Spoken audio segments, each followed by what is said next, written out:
Sveiki. Šiek tiek naujienų iš tautos valdžios judėjimo. Senokai nerašiau filmuko, bet turėkite omeny, nebuvau pasyvus, paprasčiausiai pirmumą teikiu gyviem pokalbiam, bandymui pritraukti daugiau aktyvių narių, kontaktuoti, bendrauti su žmonėm, su tais, kurie, kaip sako, nori veiksmo, nori darbų, nori judesio į priekį. Tai būtent ir tada palieku filmukus į antrą planą. Aišku, neužmiršau apie pažadėtą filmuką, apie zombinimą ir kaip tapti savo, kaip sako, sielos ir kūno šeimininku. Ir turiu ten didesnę, platesnę idėją tokią, praktiškai realizavau, jau visa mintis sudėliota. Bus pateikta biški kitaip, filmukas bus šiek tiek ilgokas, nes noriu visą bendrą iškart vaizdą nupiešti. Nes kai darai mažais etapais filmuką, žmogus pamiršta, kas prieš tai buvo sakyta, tai noris kad apibendrintą bendrą vaizdą galėtumėte apčiuopti. Ir bus kitoks formatas, tikiuosi geriau bus. Bandymas toks, įvertinsit, pamatysit, tai tik šiek tiek ilgokas, nes sunki mintis ir šiaip sunkiai kūrėsi tas filmukas, liko tik jį įgarsinti. Tai toks dalykas. Didelių kažkokių pasiekimų nėra, bet judam į priekį. Esmė tokia, kad ir susitinki, pasirodo žmonės, kurie teoriškai vienminčiai, praktiškai identiški, nėra nei kiek prieštaravimo, jie už lygybę, už tai, kad, kaip sako, valdžioje žmonės atstovautų mūsų interesą, kaip ir priklauso tikroji demokratiniai valstybei, būtų tik atstovai tautos daugumos. Ir, kaip sako, už tiesioginį valdymą, už savivaldą ir visą kitą. Bet kai eini jau prie susijungimo, susivienimo ir pasakai tą vienintelę visiems aiškę savoką, kad davai, kad mes vis tiek, kaip sako, turėsim šiek tiek skirtingas požiūrius, kaip ten reikėtų visą tai įgyvendinti. Iškeliam savo visus poreikius į bendrą tą viešą erdvę ir visi kartu draugiškai nubalsuojam, kuris iš tų poreikių yra, kaip sako, mums priimtiniausias ir judam pagal tą poreikį, pagal tą idėją, kaip sako. Ir tada kas atsitinka, kad tada žmogus sako, oi, tada ne. Įsivaizduojat, nebus patenkintas mano asmeninis interesas. Turim žmonės, kurie liktai supranta, kaip siekti lygybės, kaip rast darną, teisybę, susišnekėti, susivienyti. Ir jie už tą tiesioginį valdymą, bet patys elgtis ir vadovautis pagal tiesioginį valdymą nesutinka ir nenori. Įsivaizduot, kaip įdomi. Tai tokių niuansų, kaip sako, mes sėjam tą sėklą. Tinkimės, kad jos pasisės daug kur ir ateityje, kaip sako, pradės sudygs, žmonės visgi pamastys, susivoks, susipras. Tai kas toliau? Yra asociacijos reikalai, buvo vėl skambinta, klausta, tai kaip sekasi ir buvo pasakyta, kad nieko gero. Tai mes priėjom prie sprendimo, ta prasme, iš aktyvių narių siūlo pabandyti patiem nunešti tuos įstatus. Ir tikimės, kad paprasčiausiai notarai, nes jie turi priduoti, kaip sako, asociacija, užregistruoti, jie paprasčiausiai pabrauks įstatus, punktus, kurie netitinka, kaip sako, ir jie negali preregistruoti asociacijos. Ir tuo pačiu eigoje mes paprašysim pakomentuoti, pagal kokį įstatymą, dėl ko negalima. Ir tikimės tada grįžę namo, kaip sako, atsiversti tuos įstatymus, pasiskaitinėti, pasistudijuoti. Rast ateimą, kad visgi idėją legalizuoti, teisinti, užregistruoti taip, kaip mes norim, kad valdžia būtų visų mūsų rankose, kad negalėtų kažkoks vadas, vadovas ar direktorius spręsti viską už mus visus, kad mes visi vienodai, lygiavertiškai neštume atsakomybę ir valdytume, bei būtume atsakingi už šią idėją. Nes kitu atveju mes neturim pas save viduje tiesioginio valdymo, ir lygiai taip pat negalime ir siekti tiesioginio valdymo, nes gausis tiesioginis valdymas, bus valdomas netiesiogiai, bet per tarpininkus, per tam tikrus žmonės. Ir tada jo nebus, bus hierarchinė sistema. Tai čia dar viena tokia naujiena. Ir kas dar? Dar turim gerą naujieną, tai turim naują aktyvų narį, Artūras. Galite su juo susipažinti, kas nematė Facebook'o grupiai, pasidalinsiu po šiuo įrašu, tuo įrašu, kur bus Artūras jame. Ir, kaip sako, tame įraše 30 minutėje kalbėsim, 29 kažkur, kas tingi ten visą jį žiūrėti, pradėsim kalbėti apie Seimo, kaip sako, apie prezidento rinkimus. Ir kandidatus bus vienas iš pavyzdžių, vienas iš kandidatų, analizuosim jo kalbą. Ir šiandien, kaip sako, aš noriu biškį pasigilinti irgi į tą, pamastyti tą temą, pratęsti ją jums pamastymui.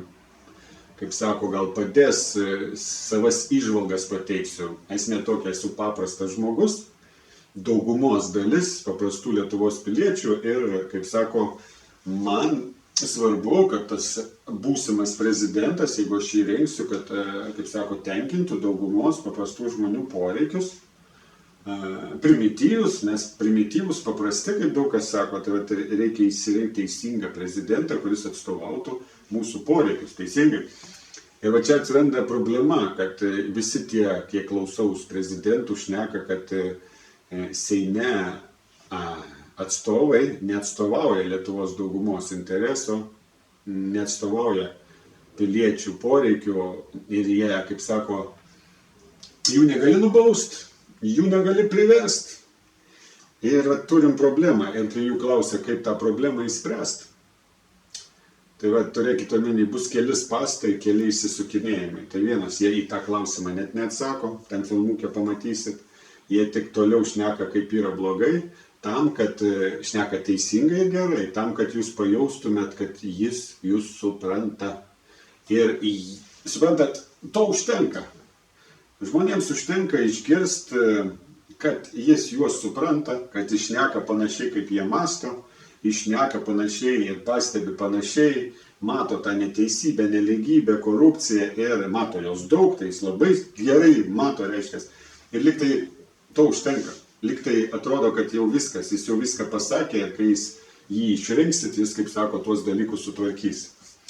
O jis nieko nesutvarkys. Turėkite omeny, jeigu žmogus gali sutvarkyti, tai pirmoji vieta jis turi suvokti, kaip tai sutvarkyti ir turi jum paaiškinti toj tiesioginiai laidoj savo kalboje visus žingsnelius. Jis turi būti juos apgalvojęs jau savo galvoje. Taip?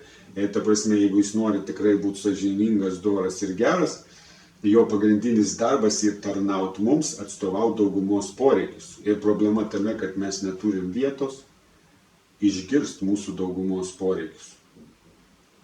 Ir jeigu jis žada kalbėtis kažkur ten, nuvažiavęs į kaimelį su žmonėm, užklausas kažkokias uždavinėti ir taip bendrauti su mumis, tai yra pornografija, tai yra manipulacija, tai nėra tikra, tai yra utopija tokia. Vat reikia tiesioginio kontakto su savo, kaip sako, tauta, piliečiais ir jis negali, tas kontaktas būti sudėtingas, jis turi būti kuo paprastesnis, turėtų nereikėti Lietuvos piliečiams važiuoti į Vilnių prie Seimo ir daryti ten mitingus. Suprantat, tai vat, jeigu mes gyvenam tikroje demokratinėje valstybėje, turėtų viskas būti patogiau ir lengviau, jeigu Seimo nariai ir būsimas prezidentas iš tikrųjų nori atstovauti mūsų daugumos interesą. Tai vat. Bet jie apie tai nešneka. Kitas dalykas, jeigu jie šneka, kad patraukus tam tikrus blogus žaidėjus valdžioje, viskas įsispręs, išrinkus gerus sąžiningus, tai turėkite omeny, tada reiškia, jis turi turėti jau komandą. Jis turi jau turėti užnugarį, nes jis vienas nieko nepadarys. Jeigu jis sako, jį išrinksit ir jis ten viską padarys, tai vėl jis kliedi, jis nusišneka ten, kad kažką padaryti, jis jau turi turėti rimtą komandą, jis turi jau turėti rimtus žaidėjus savo komandai, jis turi galėti juos išvardinti, mes turim matyti tūzus jo kišeniai, suprantat, jis turi nupiešti veiksmų planą, parodyti, kaip sako, savo tūzus, kokius jis turi. Kitu atveju jis blefuoja. Tai va toks dalykas. Blogiausia atveju jis turėtų kreiptis į mus, ne jį palaikyti, o kurt, vat būtent ką tautos valdžia siūlo, tam tikrą vietą, kur mes galėsim rinktis ir jis galės atstovauti mūsų poreikius. Tada, kaip sako, jis turi nors tautą, nors žmonės tiesiogiai kaip užnugarį. Tai va, jeigu jis planuoja vienas ten eiti ir visus nugalėti, tai jis blefuoja, turėkite omeny, jis meluoja arba jis paprasčiausiai neadekvačiai mąsto. Tai va toks dalykas. Ir po kol kas nesu, kaip sako, girdėjęs kažko, kas blogiškai, normaliai, sąmoningai norėtų ir galėtų, turėtų planą atstovauti mūsų daugumos interesą ir turi planą, kaip priversti save ir kitus ateityje atsakyti už neatstovavimą, nes jeigu neatsakys Seimo nariai už neatstovavimą, juos išrinkusių žmonių poreikių, daugumos to intereso, jie toliau darys, ką darė. Reikia keisti visą sistemą, suprantate, tai va toks dalykėlis. Ir visi tie pasiūlymai įmanomi tik sistemingai, organizuotai, struktūriškai, gerai apgalvotai, dirbant išvien kaip komanda, ir turi būti didelė komanda. Tai va toks dalykas. Ir pasiklausykit, jie tik ką daro, jie tik šneka gražiai, teisingai, nuoširdžiai, maloniai. Bando, kaip sako, šnekėti arčiau daugumos paprastų žmonių širdžių kalbos. Tai va toks dalykas. Ir to užtenka, kad paprastą žmogų apgauti. Jis girdi, kad žmogus šneka panašiai, kaip jis galvoja, artimai, pastebi tuos pačius dalykus, mato tą pačią neteisybę ir jis galvoja, viskas jau už jo galima balsuoti. Jis jau, kaip sako, išspręs problemą. Tai va, kviečiu taip nedaryti. Kviečiu žiūrėti į logiškus, realius jų pasisakymus ir jeigu jų nėra, tai darykite išvadas. Aš jau padaręs, kaip sako, tautos valdžia. Sumanymas, manau, vienintelis variantas ir tik mes patys galim išsirinkti tokį žmogų, jeigu atsiras, kuris norėtų tarnauti daugumai ir atstovauti mūsų bendrus interesus, o ne, kaip sako, eina į valdžią patenkinti savo interesą. Ir tu, kaip sako, gali tik jį palaikyti, jam pritarti ir jį išrinkti. Tu manai, kad jį šneka, mano ir masto panašiai kaip tu. Bet turėkite omeny, tai tik nuomonė, tai tik žodžiai, tai tik požiūris. Ir tu gali turėti vieną požiūrį šiandien, ir rytoj gali turėti kitą požiūrį. Suprantat? Bet jei tu papasakosi visą savo veiksmų planą ir laikysies, tai jau bus kitaip. Turit klausytis, turit matyti, turit pastebėti, kaip jis šneka, ką jis planuoja ir ar jis realistiškai kalba. Tai va toks dalykas yra susijęs tos kalbos su galimybė mus atstovauti ir mums tarnauti. O kol kas nieks apie tai nedaro. Dėl to kviečiu pasižiūrėti tą filmuką. Nuo 29 minutės mes jau kalbam apie būtent vieną iš pavyzdžių, vieną būsimą prezidentą, tai va ir jo kalba, kritikuojam ją, vertinam. Ir, kaip sako, ačiū, kad klausėtės, turėkite omeny, kad, kaip sako, noras pas mane judėti toliau dėl tautos valdžios judėjimo neužgeso, jis tik didėja, man jį reikia raminti, man reikia, kaip sako, stengtis gyventi ir savo gyvenimėlį. Tai va, o ramint kam reikia? Tam, kad yra tokių žmonių, kurie ateina, puola, griūna ir sudega labai greitai. Čia toks dalykas, mes turim budinti visuomenę, mes turim šnekėti, kalbėti, priversti ją suprast, kaip sako, kad jeigu jį kabinsis už gelbėtojų, tai nebus tikra demokratija ir tikras tiesioginis valdymas, jie niekada nebus laisvi ir negalės spręsti, ką jie nori, suprantate.